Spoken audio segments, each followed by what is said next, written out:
Ikatan Pelajar Mahasiswa Darul Makmur Nagan Raya melakukan aksi pembagian takjil kepada pengguna jalan di kawasan Alubili, Kecamatan Darul Makmur. Kegiatan tersebut sebagai bentuk kepedulian para mahasiswa di bulan suci Ramadan dan di tengah pandemi COVID-19.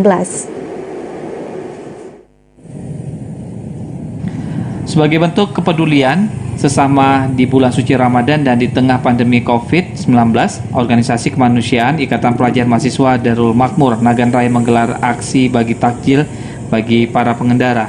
Aksi tersebut dilangsungkan di seputaran kawasan Alubili, Kecamatan Darul Makmur.